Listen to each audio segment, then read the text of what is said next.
Welcome to the Kingmakers podcast. Kingmakers is an accelerator for business buyers.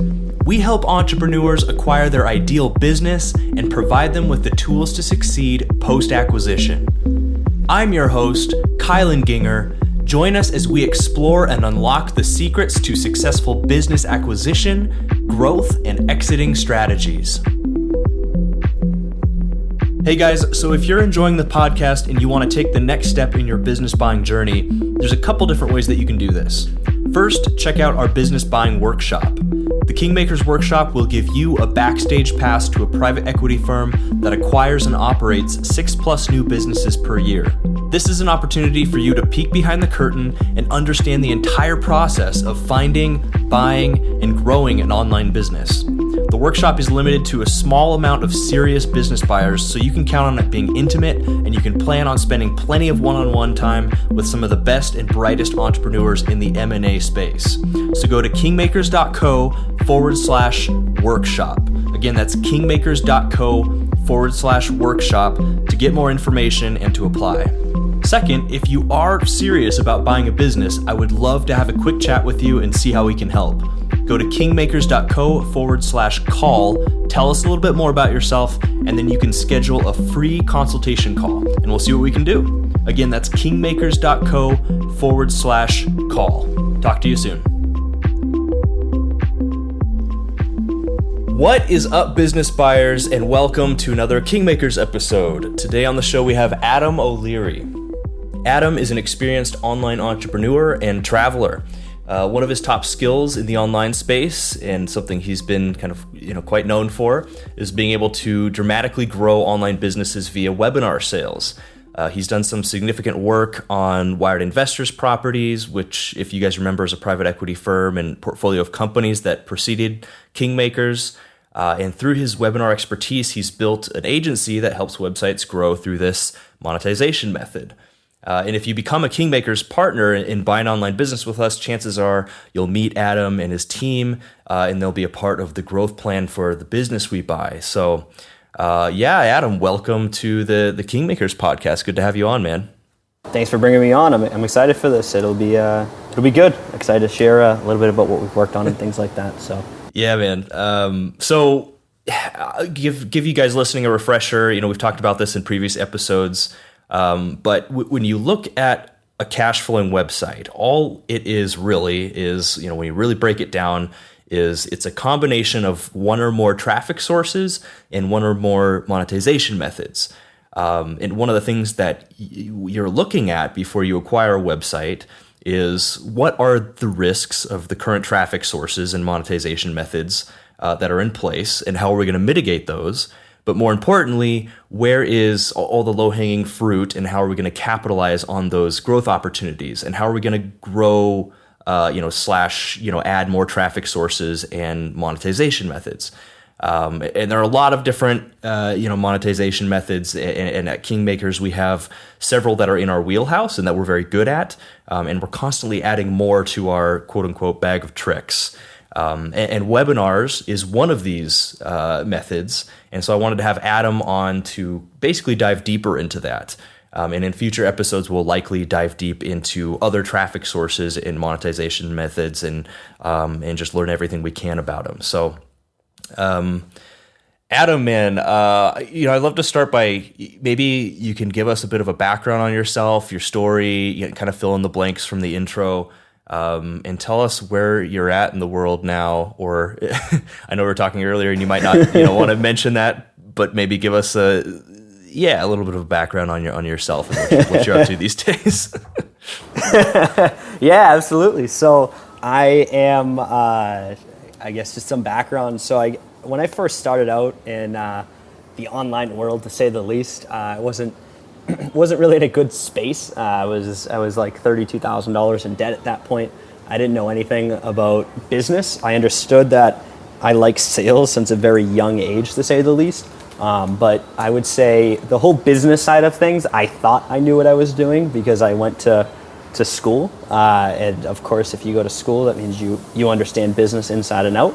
I'm just joking. But Right. I went out and I ended up I ended up racking up some crazy debt. It was like $32K. I was like basically putting everything on a credit card. And I was living in Boston at the time. And if you've ever lived in Boston or been to Boston, you know that's a very, very expensive place to live. And yeah, it was nuts. And what ended up happening is I was actually working in real estate at the time. And what ended up happening is I was a real estate agent, and I started realizing that I didn't really like the real estate side of things, just because I was always looking at it as like a sales thing. You're selling houses and things like that. And then I ended up starting to feel like a psychologist at one point, where you're just like talking about like kids and oh, this is where my first Lego set was built, and this is where my grandmother said happy birthday to me in my 30th birthday party. And I was like, well, that's cool, like that's really great, but like that doesn't help me really sell the house. So I started not liking real estate, to say the least. So I started going out and I started learning how Facebook ads worked, and that's kind of what I started doing. Is I started doing really local type of Facebook ads to start getting buyer leads and seller leads in the door, and I basically just started referring them to the other agents that I was working with, because I liked the getting side. I just didn't like the touchy-feely type of stuff. After about a couple months or so of me doing that, I was generating, I think it was like between like 13 to 18 leads on a weekly basis that were like looking to like either buy or sell within the next 30 days. My manager called me into her office and goes, Adam, I need you to stop what you're doing. And I was very taken away, to say the least. And she goes, I need you to stop what you're doing, and I need you to teach other people what you're doing. And she said, the thing is, you can keep doing this and you'll get your way up to a couple thousand a month or so, but if you are able to scale this online and teach every agent out there how to do this, your life will look a lot different, and you're young, you should take advantage of this opportunity.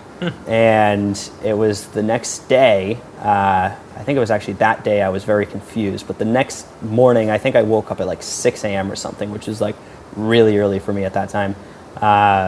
And I just start looking online, and I remember I didn't know what I was looking for. All I cared about was finding somebody who's making at least $1 million a year online. That was it. That's the only thing that I cared about.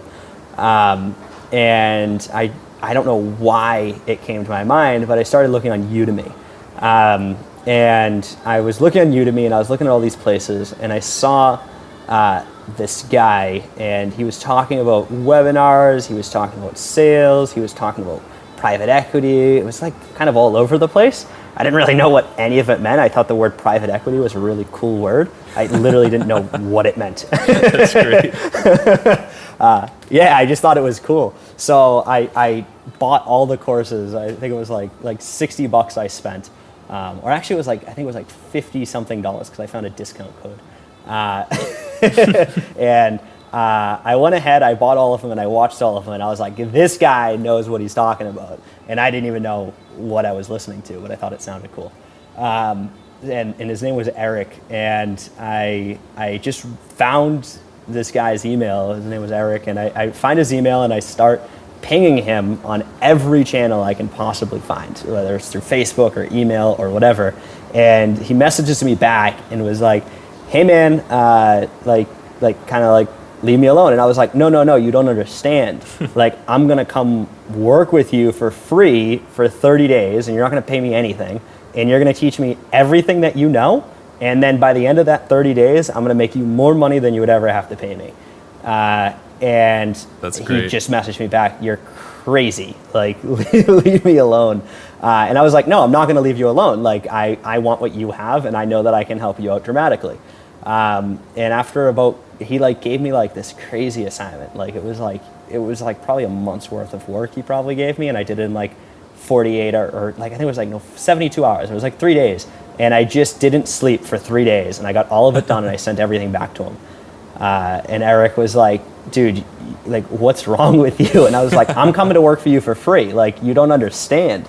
And he was like, okay. He was like, well, I'm going to the Philippines in 3 days, and I need you to buy your plane ticket by midnight tonight to come meet me there, and you can come work with me for a month.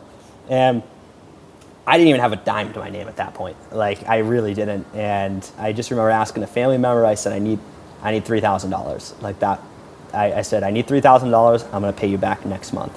And I remember my family member looking at me like, you don't even have like $1. Right. How are you going to pay me back $3,000? And I was like, don't worry about it. You're going to get it back. Don't you worry.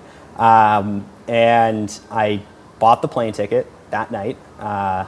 And I flew over to the Philippines, and I've never traveled at that point outside of the US, Canada, and then I went to go see my family over in Italy. But outside of that, I never went to like a third world country. I literally was scared for my life. Like, I thought I was gonna die. And it was so horrifying, like getting on a plane, going to a third world country, like thinking like, okay, I'm gonna die, because like on the US, like all the news is like, like all this craziness is happening all over the world. You're only safe in the US. Yeah, man. And I go over to the Philippines, and I landed in Makati. Yeah, dude, it's crazy. And I landed in Makati, and I get there, and I meet Eric, and I remember, I think it was like 2 days later, he goes, okay, what I need you to do is I need you to respond to 100% of the messages that are coming into the chat box. And I was like, okay, I don't even know what we're doing, but let's do it. And he does a webinar, and this is the first time I ever saw somebody do a webinar. And I remember by the end of that webinar, he made about like $1,500 in an hour. And like my eyes just lit up. Like I really like it's kind of like I don't know how to describe it. Your aha moment? It became an addiction. Yeah, I just all of a sudden I saw that $1,500, and I just stared at it for maybe like a solid like 4 minutes or so. And Eric at the end of it, he goes, "What did you think?" And I said, I think you just discovered like gold. And I just watched every one of his webinars that he ever did. And I mean, he did a lot of webinars. And I went back, I just went through all of them, and I watched it, and I looked at the earnings that he had and everything like that. And my mind was blown, like truly and literally blown. And it was just an obsession. That's the only way to describe it. And after that, it was, I think, I did my first webinar. Well, my first webinar was actually, it was the most horrifying experience in my life.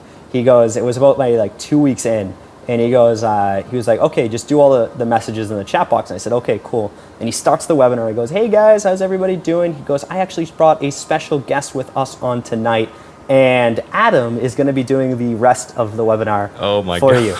And dude, Kyle, and I was like, what? And I was like trying to whisper, like, what? And he was like, Adam, like, say hello to everybody. There was no script. There was no webinar deck. There was no product. There was nothing at all. And he just said, just keep talking, just keep talking, just keep talking. And I talked for an hour straight. And I mean, I was like literally dripping sweat the entire time through. Jeez, man. Yeah, dude, it was horrifying. But after that, the next month, after just that obsession, I worked, not even joking, maybe like 20 to 22 hours a day. I was getting about an hour to 2 hours of sleep a night. And I think that first month I did like 10 to 14,000 in sales or something like that. And then after that, it just kept scaling up from there. I think in the fourth month I did like 70 something thousand dollars in sales. And it was just, I was just obsessed at that moment. There was like, it was literally like I just discovered a gold mine. It was the coolest thing ever. But yeah, that's how my obsession came to be. And thus Adam, the webinar king, was born. Thanks to Eric there. Exactly. That's great, man. So, so now, you have this sort of service that you provide to people to do webinars for them to kind of dramatically increase growth. And, last we talked, you were just traveling all over the world, doing these webinars. And for those listening, Adam came to one of our business buying workshops and gave kind of a presentation there on what he does and the importance of webinars, for your business. And that went really well. tell us, like, let's go over sort of the basics of webinars, for people that, really have no idea, what they are or why they're important or how they work. Let's get kind of the primer. Yeah, to me, webinars are cool because, I mean, as you said, like, I love travel. I really do. I think been to 37 countries in the past 3 years or something along those lines. Yeah, I'm quite an obsessive person, to say the least. When I do something, I do it. There's no middle ground for me. Yeah, it's really funny. But yeah, it was like I was like looking at the other day. I was like, whoa, that's a lot of countries. But yeah, it was only like 37 countries, I think, in like 3 years or something, give or take, ever since that first trip over to the Philippines. But yeah, I mean, that just sparked it. It was just I just started loving it. But for me, webinars are cool because, one, I can do it from anywhere, or anybody can do webinars from anywhere.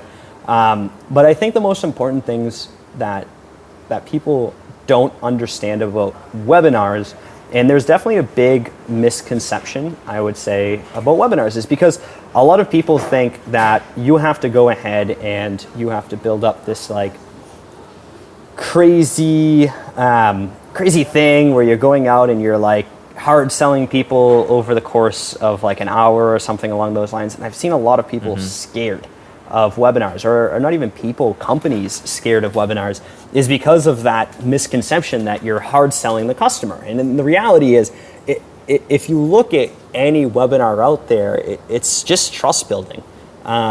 When you're doing any sort of a webinar, every webinar that I do, the 80% of the webinar is building trust. And it's not just trust with the presenter, it's trust with the company, it's trust with the presenter, it's trust as a whole. And the thing is, so many companies miss out on that basic thing, because if we really think about how society works today, if you're running an online company, it's totally online. If you walk into a clothing store, if you walk into a restaurant, for example, let's say if a restaurant, immediately the door gets opened for you. The person says, "Good day, sir. How are you? Here's a seat. Take a seat." And they start building rapport with you. If they're a good restaurant, if they're a bad restaurant, they just throw you to the wolves. But that's something, that's that human touch that people can start identifying with. And when you're going out and you're running your blog or anything along those lines, like, it's great if you're running, say, a software company, a blog, e-commerce, or anything like that. Like, you're going ahead, your goal is to make a sale, an affiliate sale, or anything like that. But even if we look at a blog in general, a blog is not just going out to pump out articles for the sake of pumping out articles. There's a structure to blog, and there's a structure to that rapport building inside of that article that you're going ahead and writing. People don't just click on your affiliate link inside of an article just because they feel like they want to click on that link. No, there's something that you said inside of that article that made them build up enough trust where they decided that they're going to click on your link.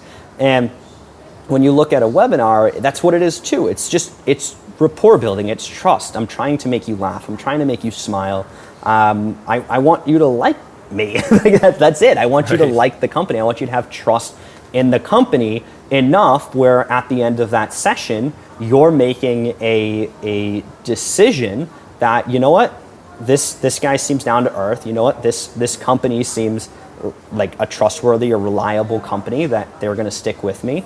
I'm going to put my trust in these guys. And a lot of companies that are out there, they forget about that basic trust. If you're a software company or something along those lines, and you just have a homepage and you're competing against 5 other software companies that are similar to you, like, that's great, but there has to be a sense of trust built. And that's what a webinar is. It's just building trust. And a great example of this is, I thought it was the craziest thing I have ever experienced. And I think when I understood this concept, I understood what a webinar really was. And I did a webinar, and I was doing a webinar every single day for that week. And typically I do a webinar every day anyways, just for the sake of doing it, I guess. But I did a webinar on Monday, and there was, I was like 150 people on that webinar. The second day, I looked at the audience that was there, and you would expect on a webinar that if people saw the webinar already, they wouldn't knowingly go to the second webinar if they put it on. There was at least 15% of the audience that was there the second day. And the third day, there was even the same audience members on. And I was like, guys, you already saw this webinar. And the thing about it is that they were, and you think it's crazy, it sounds absolutely insane, but really think about what they were doing there.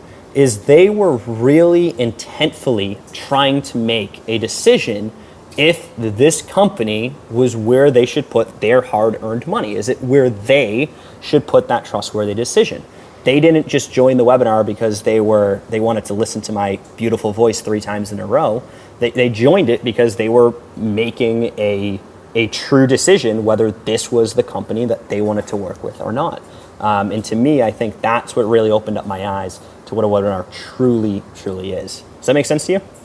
That makes a lot of sense. I mean, when I think about 2 online businesses that each have a product, and they're selling this product digitally, there's copy. It could be really, really compelling kind of personal copy, talking about to the customer, addressing their exact needs. If you have these 2 sort of identical online businesses, but one has this webinar component where people can sign up to meet you or whoever's running the webinar at a specific time and kind of conference or workshop be there with a bunch of other people and hear a real person, hear a story, have the product be sort of built around a narrative, gaining that trust. Yeah, I mean, I give that significant advantage to that online business that has the webinar. I mean, I get why some people, especially if it's a considered purchase, why they'd want to watch the webinar, even a couple times. But man, it seems like a powerful tool. And so what are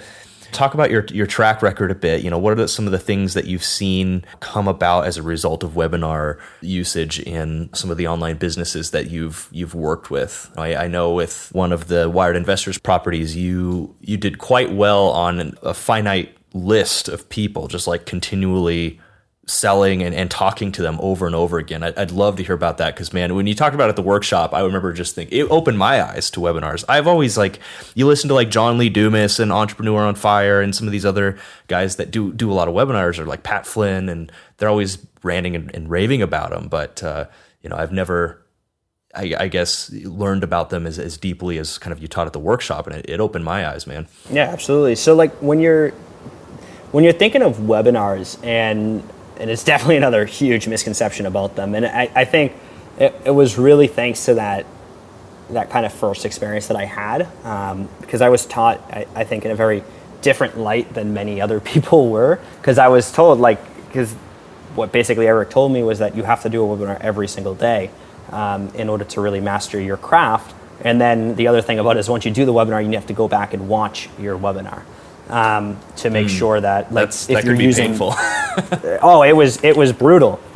It was, because it's enough to talk, but when you listen to your voice for 2 hours, 2.5 hours a day, it can get brutal, 100%. But the thing about it was that when I was going through and I was listening to myself, I was learning how I was talking. When I first started, I used to say all of the time, or or like, and it was those types of filler words that I needed to get rid of and be able to educate myself on that basic process right there. But when you're going out and you're talking to an audience on a regular basis, one of the most important things to always understand is it's the same thing. I'm sure whoever's listening right now, you have a favorite television show that you watch religiously every week. Everybody has one show that they usually like, or if it's on Netflix, if they're binge watching, usually you have a show that you like. Now, the thing about a webinar is it's the same thing. It's a show that you're putting on for the individual. You're not just going out and doing a product demonstration and putting the user to sleep. You're putting on a show. The person comes to you again and again and again because they like the format that you have. They like your speed. They like your enthusiasm. They like you. They like the presenter as an individual. And the thing is, they could like one person and they may like you, they may not like you. But the thing is, they're going to find who they like and they're going to find their favorite TV show and they're going to watch it. And that's what a webinar is when you're going out, people are going to tune in to your TV show, in a sense, based on the fact that they like the presenter and the way that they present and the simplicity of the methods, or how well you're able to break down concepts for the user to understand. And when you're going ahead and you have one webinar, somebody goes ahead and makes a purchasing decision on that webinar, if the person likes the presenter, if the person likes the presentation, they're going to check out another presentation from that individual. And the cool thing about it is that they're going to make multiple purchasing decisions through multiple webinars. They're not just going to buy one product from you. They are more than likely going to purchase multiple products from you. And that's the thing, is that from your customer base that you already have, the people who are most likely going to purchase again from you are the people who have already made an initial purchase from you before. If you have a cold lead coming in compared to a customer that's already come in, that you've already built trust and rapport with, who's easier to sell? Well, of course, the person that already knows, likes, and trusts you. So when we are doing webinars, we're not just looking at it from, let's go ahead and sell that front-end product. That's cool, okay, and we have a system that we use, which we can talk about in a little bit. But what we do is we also look at the back end, is that once a customer comes in, let's just say if they're paying you, I don't know, $100 a month, for example, and the customer's coming in and paying you $100 a month. What we do is we're going to look at the back end, and we're going to look at the lifetime value of that customer and say, is there a way to monetize that back end of that customer, which adds extra value to what they need? Is because what ends up happening is a lot of the times that we found inside of the first company that we were working with is that customers would come, they would start working, or they'd start making a purchasing decision, stay on a monthly subscription with that company, and then they would leave after a certain amount of months. And then what would happen is they'd go to a competitor. And when I first started, I would call up all of those customers. I would basically be just jumping on calls with all the customers who were leaving and saying, why are you leaving? Why are you leaving? Why are you leaving? And one of the biggest and most common things that we heard is it doesn't match my needs at this specific moment. And when I started hearing that, I said, tell me more. And what we started realizing is that a lot of the times it was something that we had, but we just weren't selling them in an appropriate manner. We weren't educating the customer that we actually had that available. And for me, that was like a huge aha moment, is because people don't make purchase like second or third or fourth purchasing decisions from your company just based on the fact that they like you. They do it based on their needs. And the thing is, there's probably a good majority of your customers who have needs that you're not providing them at this moment. And that's the point of back-end sales. Does that make sense? That you could probably easily provide them. Yeah. Correct. Easily. And it's like you already have it available. Like most companies already have that material available, and they're just not presenting it to their customers. That kind of connects the dots for the customers to be able to go ahead and crush it. Right. Makes sense. And what were those numbers? I mean, I remember you shared a specific kind of case study of a bunch of webinars you did to a single list for an online business, and did what was like 7 figures, or tell me about that. Yeah, so for the same it's quite. I think we looked at the numbers not too long. I think it was like 1.3 million or something along those lines to the same list. I think the list is like 9,000 people or 8 to 9,000 people, somewhere along that lines. And it was the same list, and we just like there was a little bit of change, not drastic, but the customers that were there from the beginning were still making purchasing decisions 2.5, 3 years later on these webinar presentations that we were doing. And yeah, I think it ended up around 1.3 million or something along those lines. Just from going out and just following the process and being able to find the needs of that customers at that moment, or find the niches. Niches are a huge one. The niches that they're going after, and being able to provide them easier ways to go out and tackle that niche to help them, whether if they're independent businesses that are trying to go out and get themselves off the ground, or agencies or bloggers or whoever it may be, or e-commerce people, being able to provide them a more niche type of offer for their specific needs, that really helped us. When we discovered niches, especially inside of that business, we were able to sell multiple problems or solve multiple problems based on people's individual needs, which really helped catapult that sales, to say the least, which is really, really cool. So that's the way that works, man.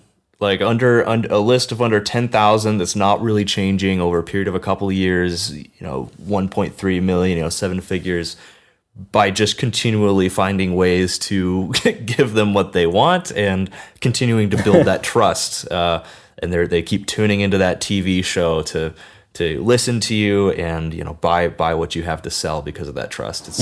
Exactly. It's incredible.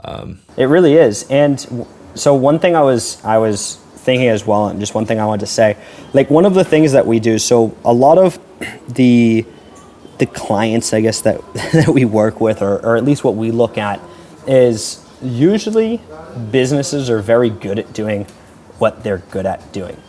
So if you're going out, you're running a company or anything like that, like you know how to generate sales for yourself. And one of the biggest things that happens is usually you have leads that are coming in, and some people purchase and some people don't.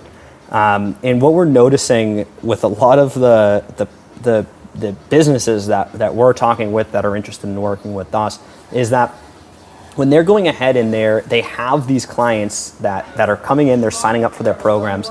The other leads that come in that don't make a purchasing decision, they typically end up just like putting them to the wayside. And they'll usually drip them email content or something along those lines, but they're not really actively trying to help educate them about why their platform's better for them. When we look at webinars and things like that, webinars are really a conversion optimization technique.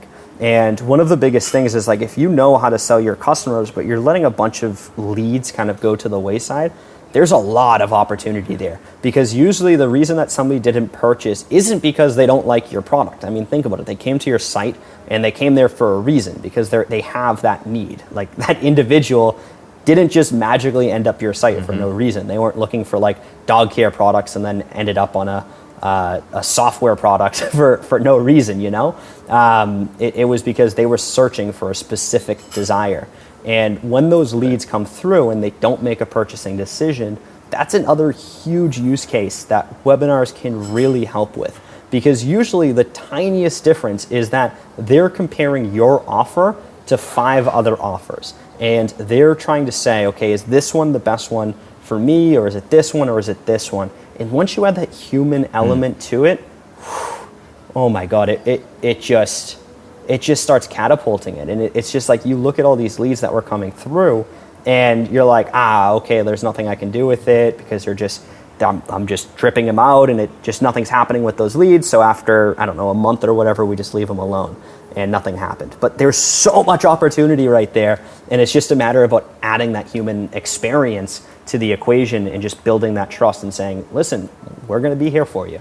And that's what we do best.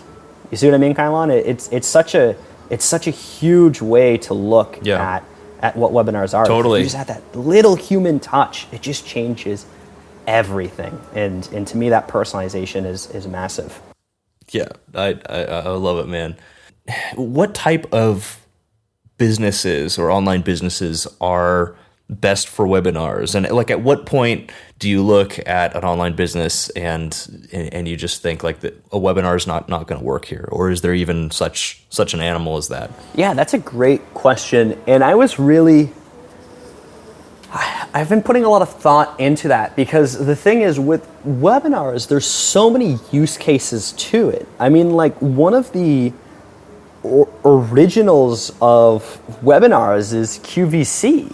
They're like a 24-hour webinar if you really think about it, which is really funny to think about it that way, because they're just literally just selling you, like they have all of the elements of a webinar. I was actually on a commuter boat in a city, and they had QVC playing, and I was just watching it. I was like, they have the scarcity element there, the timer's counting down, they have the the timer or the number of sales going up. They have the IM-ins coming in. They have the pitch and everything. It's literally a product webinar in such an interesting way. But for me, when I was thinking about it, usually what it comes down to most is who is the audience. And I think that's the most important thing that you have to look at when it comes to webinars. Because if you're selling to a demographic where their buying capability or their purchasing desire isn't higher than buying like a $30 product or anything along those lines, then webinar is not probably going to make as big of an impact in your business unless you have an extreme amount of leads coming through the door. While webinars are very good for mid to high ticket products. So if your product's $30, let's just think about a standard, or we'll say a great webinar conversion is usually right around that 15% level. So if you only have 100 leads attending your webinar and you're converting at 15 attendees on that monthly basis or whatever it is that you have coming in, you're not really talking about a lot of money on $30. While if you have the leads that are there and you're selling a product that's $500, $1,000, $5,000, $20,000, $50,000, you can do some serious damage, and just go out and just pound it, because you're usually on a webinar. The biggest thing about a webinar is usually all webinars, as long as the offer is solid. Like that's the thing, is like the offer has to be impeccable on a webinar, because when you're going ahead, you're building trust for that 45-minute period or hour and a half period, depending on how high ticket of a product it is. And then after that, you need to go ahead, and that person has the trust. They've now have the desire, as long as we did our job right. They have the desire, and now the last missing element there is the offer. And if the offer is strong enough where somebody's looking at this going, wow, okay, you know what? I feel comfortable. This guy really put some serious value on my plate. And now they're looking at the offer and they're saying, this is like the coolest offer I've ever seen in my life, and it's exactly what I need. Then 15% conversion's totally doable. And as long as you're hitting that 15% conversions, or 10, even 10 is spectacular if you're looking at a higher ticket type of a product.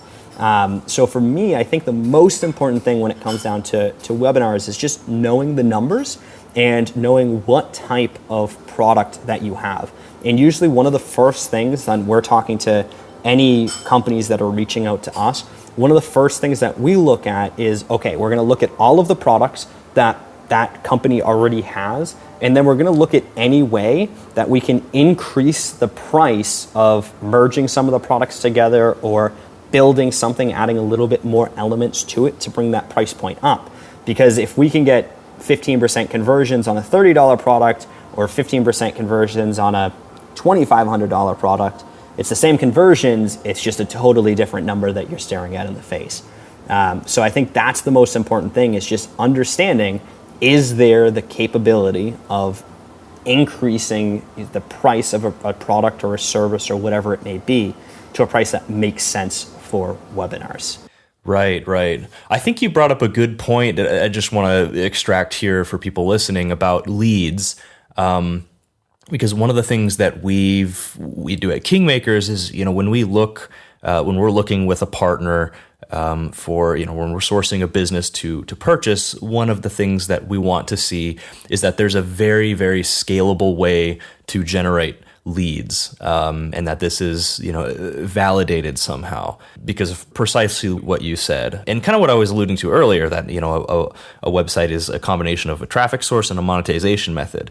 But people need to understand, like, traffic sources and lead volume are generally a lot harder to build up. They take more time, takes time to nurture, takes more cost.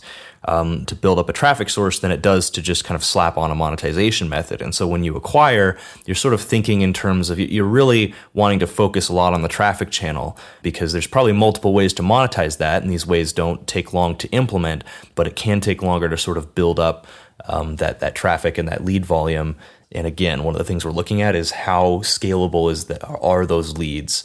Well, that's what I love about Kingsmakers, though, is because for me, when it comes to Kingsmakers, that was the biggest thing. When I was talking with you guys before, that was the reason I said, absolutely, let's start working together, is because webinars, if you only have 100 leads coming in the door every single month, it doesn't matter if the webinar converts at 100%. So there's only a certain amount of leads that are coming through. While what Kingsmakers does, and this is like what I was like, this is going to be a perfect relationship right here, is you guys have the leads. You know how to get those leads in the door, and we know how to sell.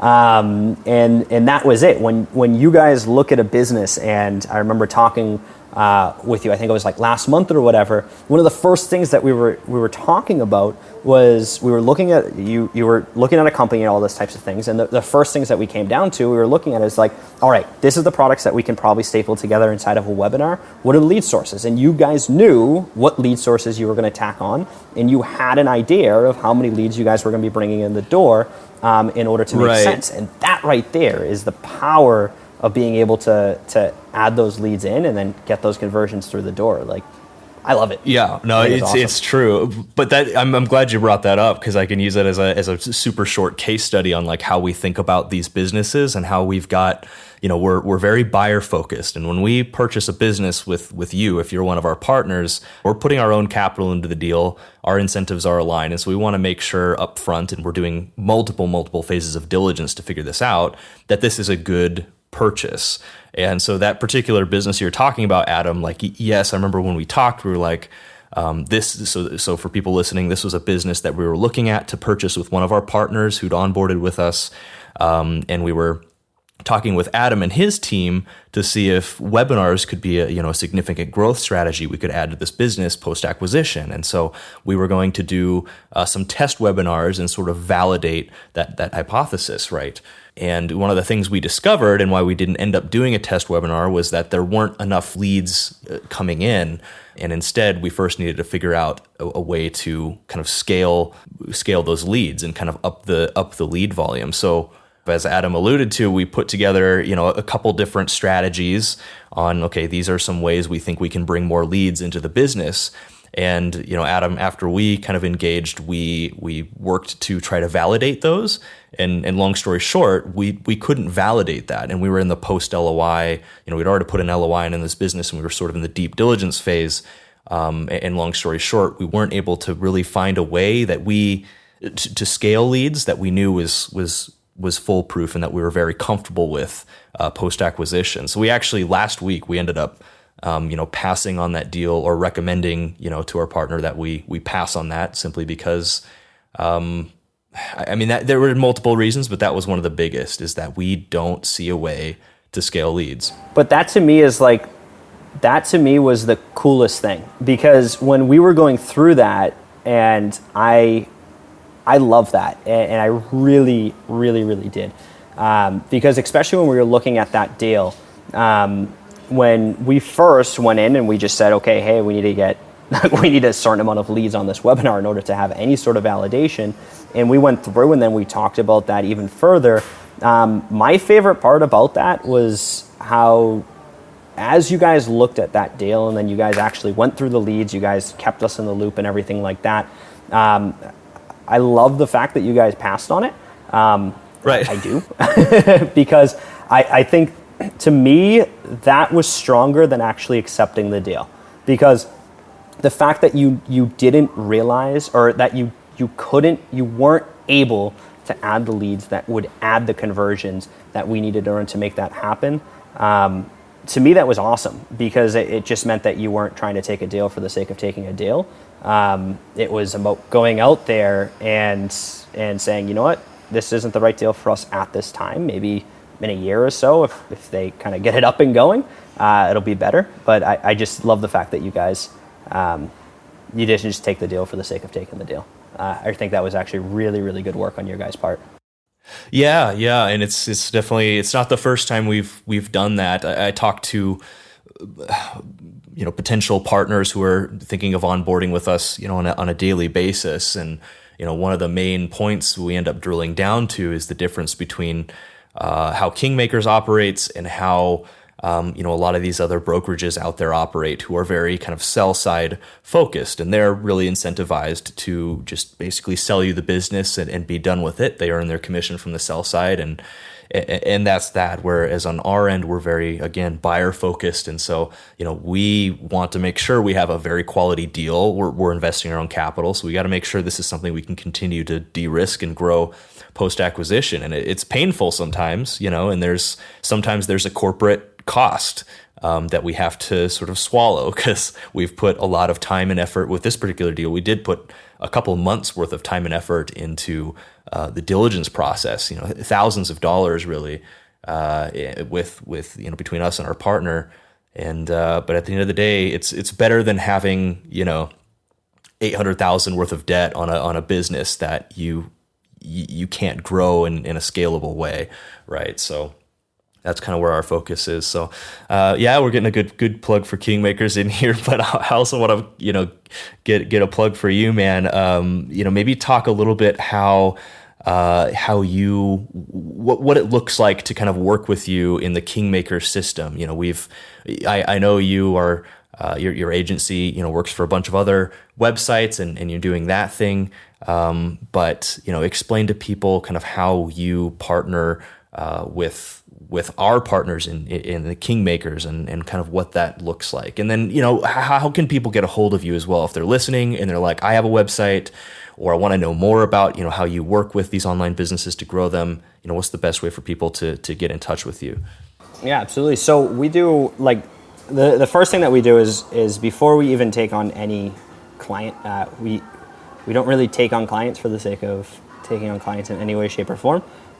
We have a pretty strict due diligence process, to say the least. We have a number in our head that we basically have to be able to hit on a monthly basis that we're adding into the business.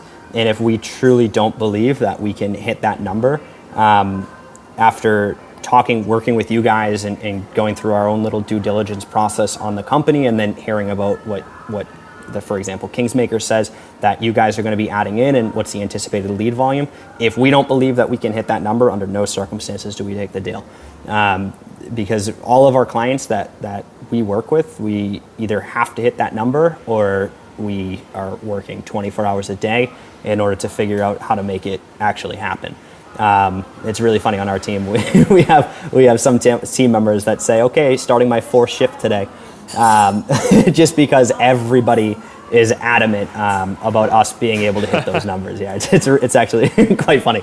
But yeah, so that's the way that we work. So before we even take on a deal, we always do our own due diligence. We make sure that the lead volume, that we believe that the sales amount that we're going to be capable of doing is in line. If there's any higher ticket deals that we can structure to be able to add into that company, we want to just make sure that the number that we have in our head is able to be hit for each of our clients before we even start.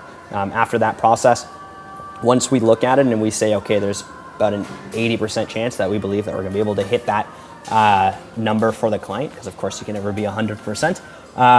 Once we believe that there's a very higher likely chance that we can, as opposed to not, we start our process. And usually it's usually about a month of onboarding on our side as well as the client side, just more our side than the client, but at least just getting everything created, all of our sales scripts made, everything that we need under the sun in order to tack on to the products that we're doing. So for example, as I said, like, we always want the clients to keep doing what they're doing. Don't change anything. If you're making sales, keep doing that. Don't change it. But the leads that are going under monetized, like, let's tack into that.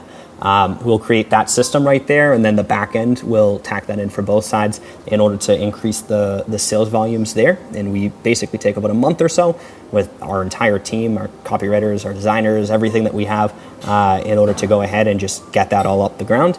And then after that, usually we let it run. We split test. The last client that we had, we did 5 rounds of version test in order to get it Wow. up to where it is now. And I believe it's just about, I believe it's the webinar right now is converting around 20%, which is awesome. Dialed in, man. Yeah, That's nuts. yeah, it took a lot of work, but we got it up there, which made me happy, which brought the numbers up higher than we were anticipating in the first place, which makes me very happy. And yeah, that's just the way that we work, is that we just will do everything in our circumstance or everything in our power to hit our numbers, the numbers that we basically put down on paper. We're going to hit it. Everybody on our team is pretty competitive, so we don't really mess around on that side. Everybody on our team is either you're a winner or you're not even working with us. That's kind of our little model that we have there. But yeah, so that's the way that we work, and we hit everything the way that we need to, and we just get it going. But yeah, our site is upside.builders, and you can feel free to reach out to me at adam@upside.builders, and then we can probably put the link here or something like that. But yeah, that's the easiest way to reach out to me. And if you have any questions or anything along those lines, or you just want us to review your current sales funnel or anything along that lines, like, I'll jump on a call with you, no problem. Just to help you out and just see, hey, is there actually a vision for webinars in your future? Because if there's not, I think we're pretty straight with people. if we don't think it's going to add too much value to your business, we'll tell you it's not going to be a good option for you. No, you guys are. I've appreciated that. You're just kind of straightforward and transparent with it. So yeah, we'll have links to all that in the show notes if you guys want to get in touch with Adam.